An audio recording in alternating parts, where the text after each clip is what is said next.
আমরা চেষ্টা করব দুর্বৃত্তদের আইনের আওতায় এনে কঠোর শাস্তি নিশ্চিত করার জন্য। এবং এই দেশ আমাদের সবার, এদেশের একটা মহান মুক্তিযুদ্ধের মাধ্যমে আমরা এই দেশ পেয়েছি। এখানে সব ধর্মের লোকদের অংশগ্রহণ আছে, তাদের ত্যাগ আছে, তাদের রক্ত আছে। এটা আমরা বিনষ্ট হতে দিতে পারি না।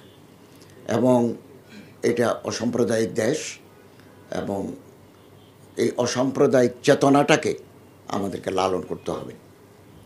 এবং আমরা আজকেই সচিব মহোদয়কে আমরা বলেছি, আমাদের মন্ত্রণালয় থেকে আমরা একটা হটলাইন আজকেই আমরা ঘোষণা দেব। বাংলাদেশের কোথাও যদি কোনো অবসনালয় অথবা কারো বাড়িঘর, কারো সম্পত্তি আক্রান্ত হয়, তিনি যদি হটলাইনে যোগাযোগ করেন, আমরা স্বরাষ্ট্র মন্ত্রণালয়ের সাথে সমন্বয় করে তাৎক্ষণিক ব্যবস্থা নেওয়ার আমরা উদ্যোগ নেব। এবং গুজব খুব অল্প সময়ের ভিতরে ঢালপালা মেলে নানা ধরনের অস্থিরতা তৈরি করে। আমি দেশবাসীর কাছে আবেদন জানাবো গুজবে কান না দেওয়ার জন্য। সনাতন ধর্ম, বৌদ্ধ ধর্ম, খ্রিস্টান ধর্মের তাদের অধিকার, তাদের সমস্যা নিয়ে আমরা আলোচনা করেছি। বিশেষ করে আমাদের কাছে কিছু অভিযোগ আসছে যে বাংলাদেশের বিভিন্ন জায়গায়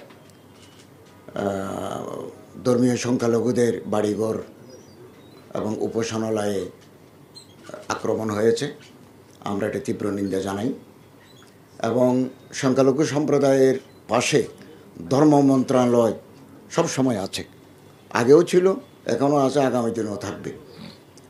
এবং আমরা জেলা প্রশাসকদের মাধ্যমে ক্ষতিগ্রস্ত উপাসনালয় এবং যাদের বাড়িঘর বিনষ্ট হয়েছে, যাদের অন্যান্য ক্ষতি হয়েছে, তাদের তালিকা আমরা মন্ত্রণালয়ের মাধ্যমে সংগ্রহ করছি। এবং আমরা আগামীকাল বিকেলে মাননীয় প্রধান উপদেষ্টার সাথে সংখ্যালঘুদের নেতাদের আমরা একটা বৈঠকের ব্যবস্থা করেছি। ওখানে আমরা আরও বিস্তারিত কথা শুনব।